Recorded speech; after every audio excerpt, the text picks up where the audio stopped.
Ma'am, step away from the vehicle. I'm a federal magistrate judge, Northern District of Georgia. This is my judicial ID. Sure you are, ma'am. Hands in the vehicle right now. No reasonable suspicion to detain me. I'm asking to verify my identity. Picture this. You arrest a black woman at a gas station. Ignore her when she tells you she's a federal judge. Laugh in her face. Book her anyway. Then, 36 hours later, you walk into court for your own civil rights trial, and she's the one wearing the robe. That's exactly what happened to Riverside County deputies Marcus Rivera and Tyler Harrison. And what they didn't know was that Judge Grace Washington had just spent the worst night of her life saying goodbye to her dying father. If you're ready to see institutional racism taken down, like this video and drop a comment telling me where you're watching from. Let me know if you enjoyed this story. And if this is your first time here, hit that subscribe button right now, because you won't want to miss how these deputies went from laughing at a gas pump to facing a federal courtroom. Now, let's see how a federal magistrate judge ended up handcuffed at a Shell station, and how two deputies ended up facing her in court the very next morning. Grace Washington wasn't expecting to spend Saturday night in a jail cell. At 47, the federal magistrate judge for the Northern District of Georgia had spent 23 years building a reputation for fairness and unshakable composure. She presided over drug conspiracies, immigration hearings, complex federal litigation. But at 2:17 a.m., on a cold February morning, none of that mattered. The ICU family waiting room at Piedmont Atlanta Hospital smelled like industrial cleaner and burnt coffee. Grace sat in a vinyl chair that squeaked with every shift of weight, her father's favorite blanket folded across her lap. Dr. Phillips had just delivered the words, with careful, practiced compassion, hours, maybe a day. The cancer had won. Thomas Washington, age 73, former high school principal and church deacon, the man who'd raised Grace alone after her mother passed from cancer when Grace was 6, was slipping away. Grace hadn't cried yet. She'd learned early that tears were a luxury she couldn't afford in courtrooms. But sitting alone in that waiting room, watching the clock, something cracked inside her chest. She had thrown on the first clothes she could find when the hospital called. Black leggings, an old Howard Law sweatshirt, white sneakers. Her hair hung loose around her shoulders, no makeup. No jewelry except the small gold cross her father had given her at law school graduation. She looked nothing like the federal judge who'd sentenced a corrupt police chief just 3 weeks earlier. The memory surfaced unbidden. Grace had been 12, sitting in the back of her father's Buick after a traffic stop in rural Georgia. The officer had made Thomas step out, made him open the trunk, made him explain why he was driving through a white neighborhood. Grace had watched her father's hands shake as he produced his principal's ID. That memory had shaped everything. Law school, the bar exam, every case she'd ever presided over. And now, leaving the hospital at 1:43 a.m., the fuel light blinked insistent and unforgiving on the dashboard of her Mercedes. She took the exit for Riverside County, the GPS guiding her to a Shell station off GA 400, its fluorescent lights cutting through the February darkness like cold knives. The gas station sat isolated at the edge of the highway, an island of harsh white light surrounded by empty fields. A Waffle House glowed amber in the distance. Grace pulled up to pump 7, the engine ticking as it cooled, and stepped out into air that smelled faintly of diesel and winter. She unscrewed the gas cap, swiped her card, began pumping.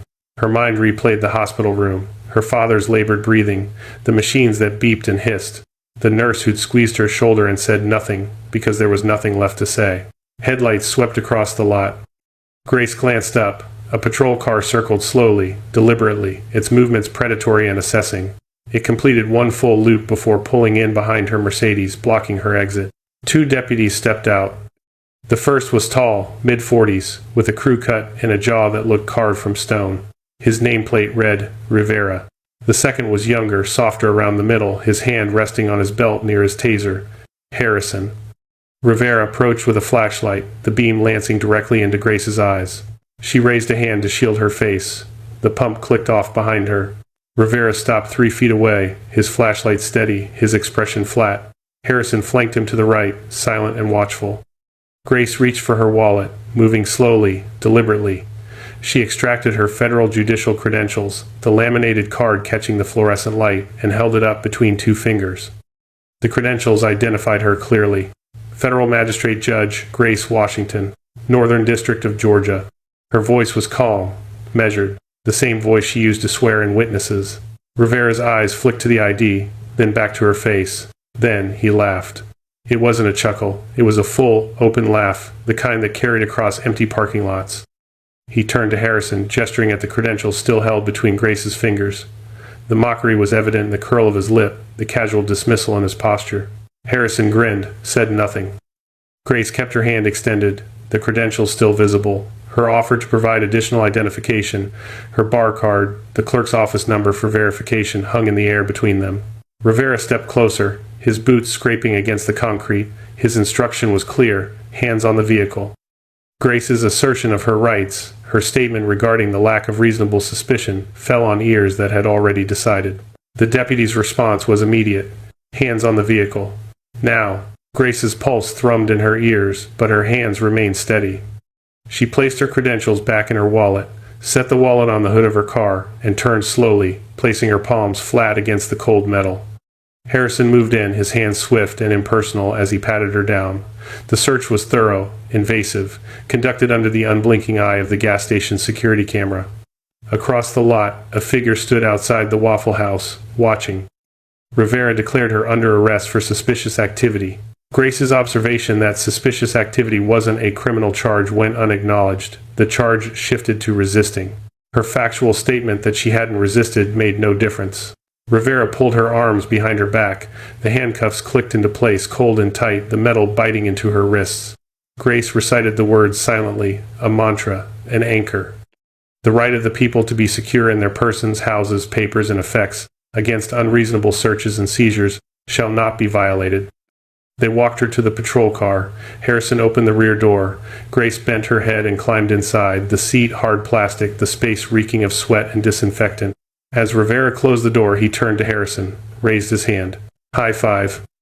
The sound was sharp and triumphant, captured by the Ring doorbell camera mounted on a post near the Waffle House entrance, recording silently in the night. The Riverside County Detention Center was a squat concrete building that smelled like mildew and industrial soap. Grace was processed at 3:11 a.m.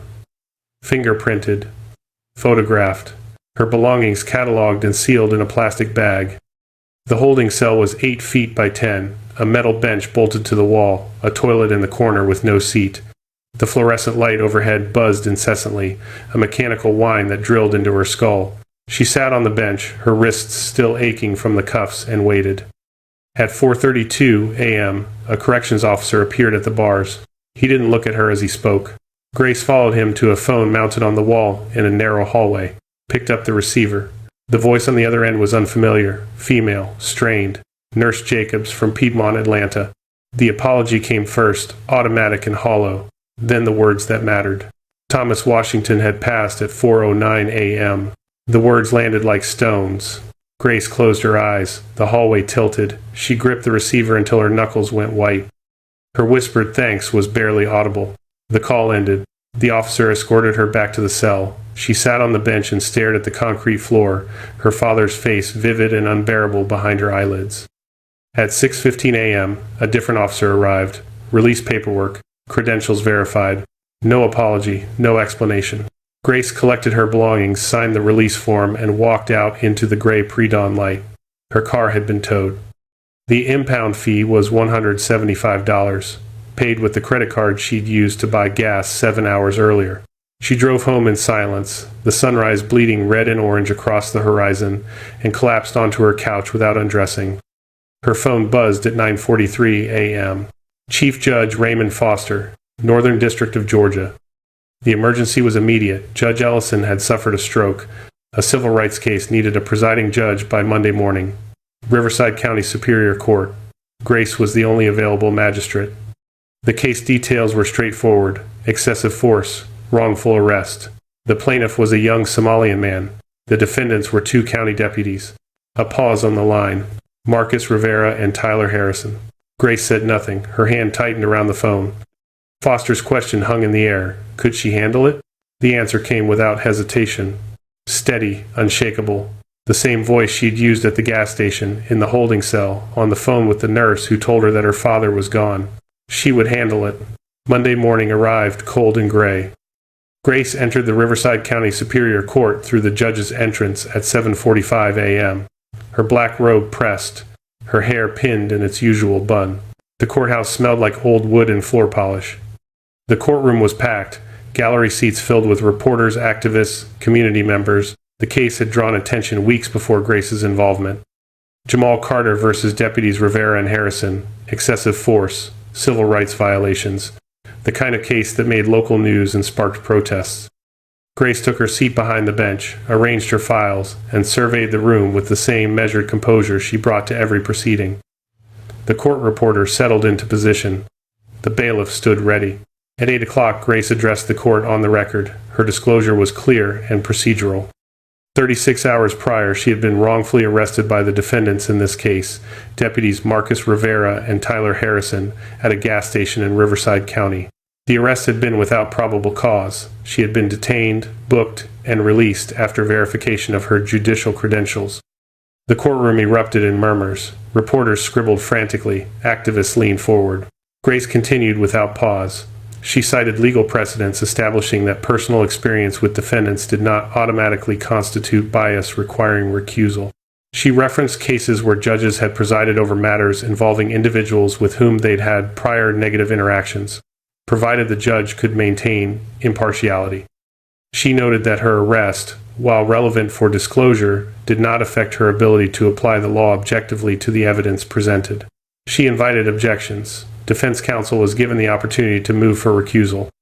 The defense attorney, a thin man in an ill-fitting suit, rose slowly. His motion was predictable: conflict of interest, appearance of impropriety, the usual arguments.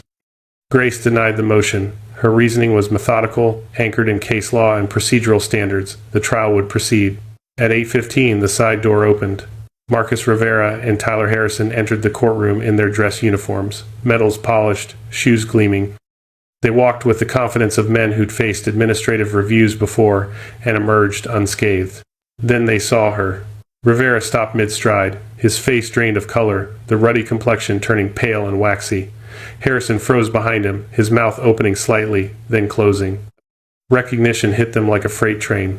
The woman they'd handcuffed at the Shell station, the woman they'd laughed at, the woman they'd booked on false charges while her father died. She was wearing the robe. Grace met their eyes with the same calm expression she'd worn when they'd shone the flashlight in her face. No anger, no satisfaction. Just the neutral, professional gaze of a federal magistrate prepared to do her job.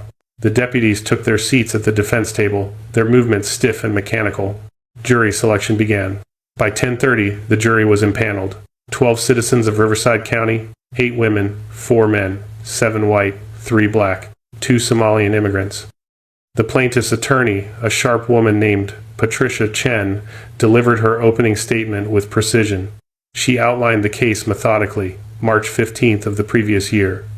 Jamal Carter, age 23, Somalian immigrant, college student, driving home from his shift at a grocery store. Traffic stop by deputies Rivera and Harrison. Alleged broken taillight. Escalation, excessive force, injuries requiring hospitalization. A pattern of behavior targeting black and Somalian residents in Riverside County. The defense's opening was predictable. Officer safety, compliance issues, standard procedures followed. At 11:15, Jamal Carter took the stand. He was slight, soft-spoken, his English accented but clear. He described the night in detail, the flashing lights behind him.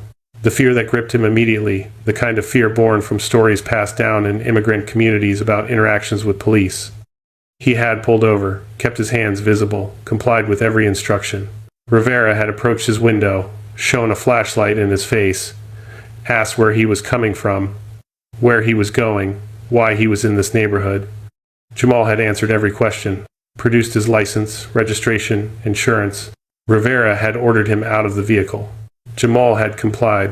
The pat-down had been aggressive. When Jamal had flinched at the rough handling, Rivera had interpreted it as resistance. Harrison had moved in. Between them, they had forced Jamal face down on the pavement, knee pressing into his back, handcuffs biting into his wrists. The takedown had resulted in a fractured rib, contusions, a concussion from his head striking the asphalt. The arrest report had listed resisting arrest and assaulting an officer. All charges had been dropped 3 weeks later. Patricia Chen introduced evidence methodically, dashcam footage showing the traffic stop, grainy but clear enough to see Jamal's compliance and the deputy's escalation. medical records documenting his injuries, photographs of the bruises, the swelling, witness testimony from other Somalian residents describing similar encounters, a pattern emerging, targeted stops, aggressive tactics, arrests on vague charges that rarely stuck. At 2:30 p.m., during a brief recess, a man in a Waffle House uniform approached the plaintiff's table. He identified himself as Michael Torres, night cook. He had footage. Patricia Chen moved to admit new evidence. A Ring doorbell video from the Waffle House near the Shell gas station. Grace reviewed the footage in chambers, her own arrest, captured from across the lot. The high five between Rivera and Harrison as she sat handcuffed in the patrol car. The defense objected. Relevance. Prejudicial impact. Grace overruled. The footage established a pattern of conduct. It was admissible under federal rules of evidence as proof of motive, opportunity, intent, and absence of mistake. The video played on the courtroom monitors at 3 o'clock. The gallery watched in silence as Grace's arrest unfolded on screen. Her credentials ignored, her calm assertions dismissed, the handcuffs, the pat-down, the casual cruelty of the high five. The jury's reaction was visible, tightened jaws, narrowed eyes. 2 jurors shook their heads. Do you think these deputies deserve what's coming? Drop a justice served in the comments if you agree, or share why you think reform is overdue, and don't forget to like and subscribe for more stories like this. At 3:30, Patricia Chen called Tyler Harrison as an adverse witness. Harrison took the stand reluctantly, his uniform suddenly looking too tight. His testimony began defensively. Standard procedures, officer safety protocols, reasonable suspicion. Chen's cross-examination was surgical. She walked him through the Jamal Carter incident, the dashcam footage, the medical evidence, the discrepancies between the arrest report and the video evidence. She introduced another piece of evidence, body cam footage from Harrison's own camera. Footage that had been deliberately corrupted in the original evidence submission. Digital forensics had recovered it. The footage showed Jamal compliant, showed the excessive force clearly, showed Rivera's knee on Jamal's back, Harrison's hands wrenching his arms upward. Harrison's composure cracked. Chen pressed. Other arrests, other incidents of deleted or corrupted footage. The pattern was undeniable. Then she asked about quotas, unofficial targets for arrests in certain communities. Harrison's face flushed red. His answers became halting, evasive. Grace intervened, reminding him of his oath. The truth came out in fragments. Then, in a flood, Rivera had set targets, stops of black residents, Somalian immigrants specifically, pressure to maintain numbers, to justify patrols in certain neighborhoods. Harrison admitted to deleting footage, to falsifying reports, to following Rivera's lead because it was easier than pushing back. And then, in a moment that silenced the entire courtroom, he admitted to knowing who Grace was when they arrested her, recognizing her credentials, making the arrest anyway because Rivera had laughed it off. Because a black woman at a gas station at 2 a.m. couldn't possibly be a federal judge. Patricia Chen let the admission hang in the air. Then she asked one more question. Harrison's answer opened a door no one had anticipated. Rivera's father, former Sheriff Robert Rivera, a name that meant something in Riverside County, a legacy of law enforcement spanning 40 years, and a history of similar conduct. Harrison had heard the stories, an incident in 1978, a Somalian woman arrested on vague charges, held overnight, no formal charges filed. The woman's family had left the county shortly after. The connection crystallized. Grace's grandmother, Amina Washington, immigrant, wrongfully detained by Robert Rivera. The event that had shaped Grace's father's distrust of law enforcement, that had driven Grace toward the law. The courtroom erupted. Grace gavelled for order, her voice cut through the chaos, steady and authoritative. She addressed the revelation on the record. The connection between Robert Rivera's actions and Grace's family history was disclosed. She ruled it irrelevant to the question of recusal. Her impartiality was based on her ability to apply the law to the evidence, not on personal history unrelated to the current case. The trial would continue. But something had shifted. The pattern wasn't just recent, it was generational, systemic. Rivera sat at the defense table, his face rigid, his hands clenched into fists. The chapter ended with Grace recessing court for the day, her gaze steady on the deputies as they filed out.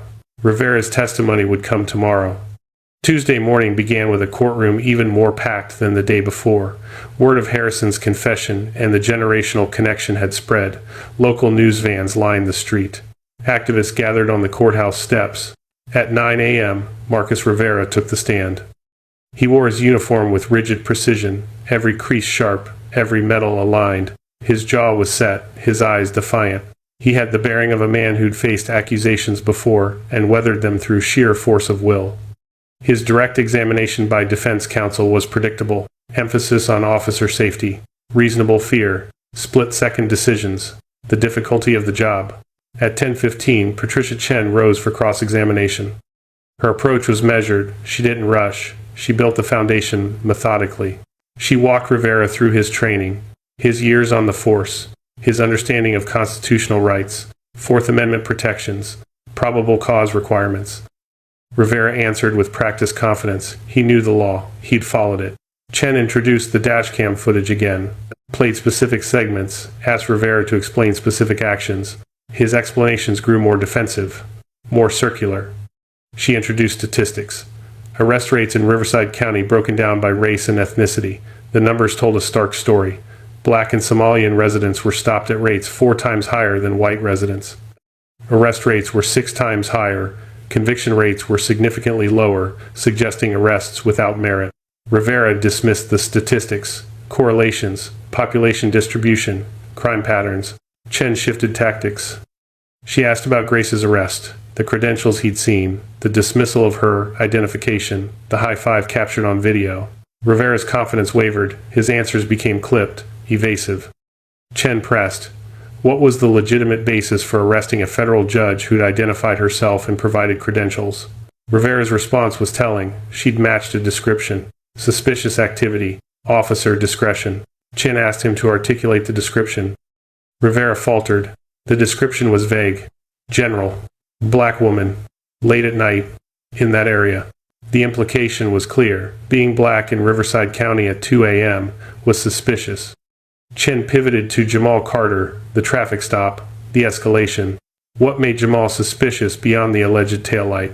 Rivera's answers grew more strained. Nervous behavior. Failure to maintain eye contact. Body language.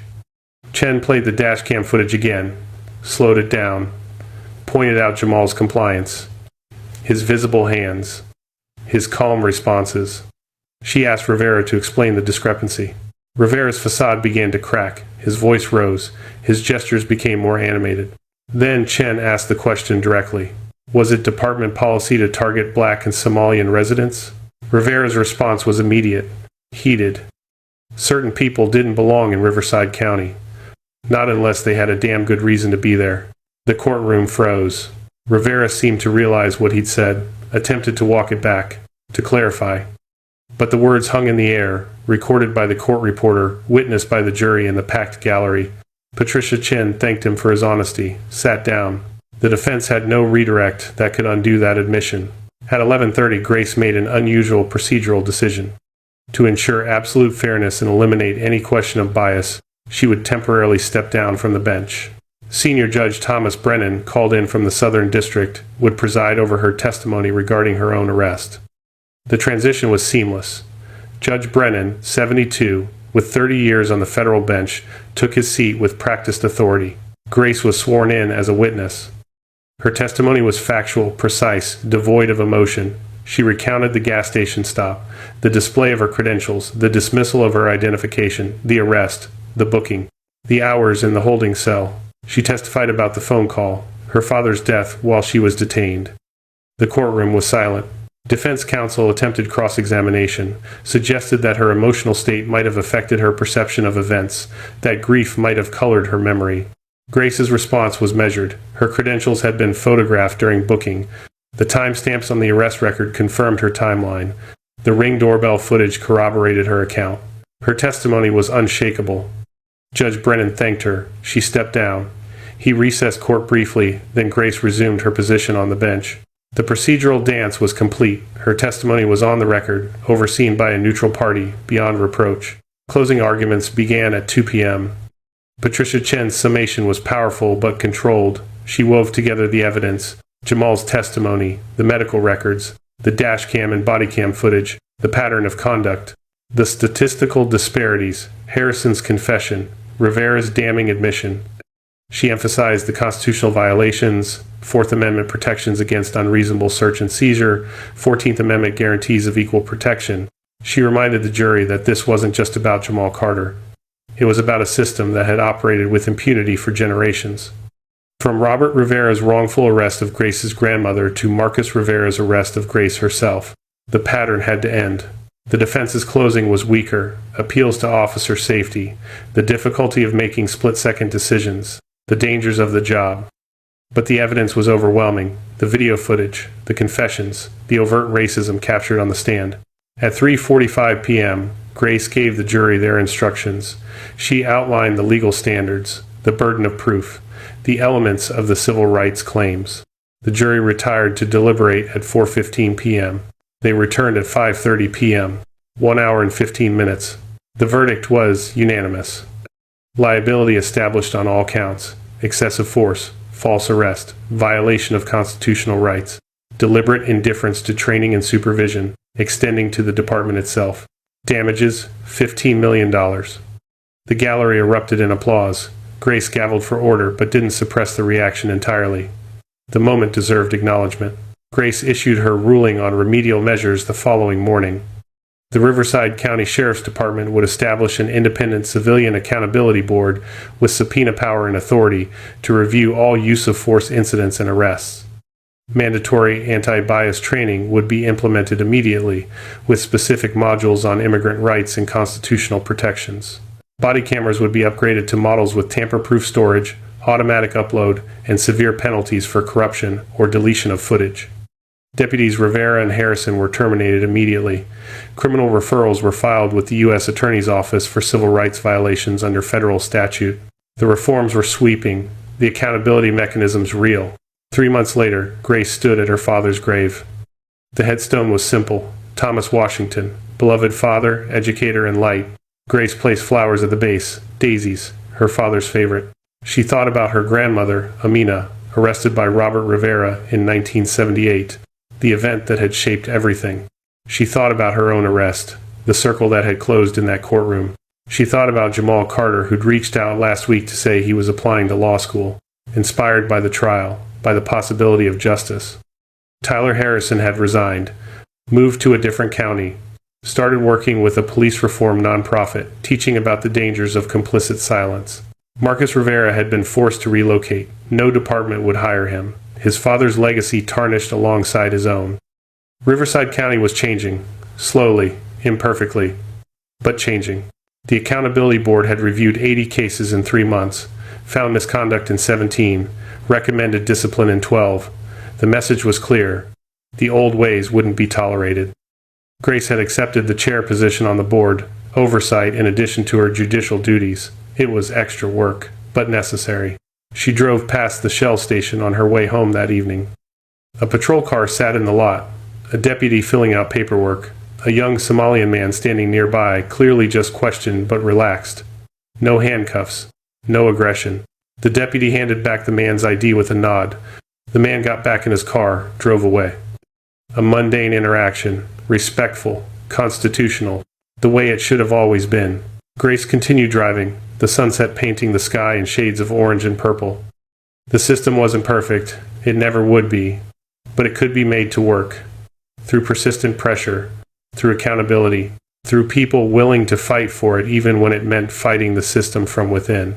Her father had taught her that. Her grandmother's experience had proven it necessary.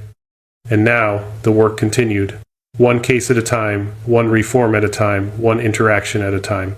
Justice wasn't a destination. It was a practice, daily, deliberate, demanding. Grace drove home as night fell over Riverside County, the weight of the robe she'd worn that day settling into something like purpose. The story of Deputies Rivera and Harrison had ended, but the work of building a more just system had only begun. If you like this video, make sure to hit that like button, subscribe, and turn on the notification bell so you don't miss the next story. Share this video with someone who would appreciate it, and let's keep building this community together. And before you go, drop a comment below. I'd love to hear your thoughts on what stood out to you the most. Until next time, stay safe, stay curious, and I'll see you in the next.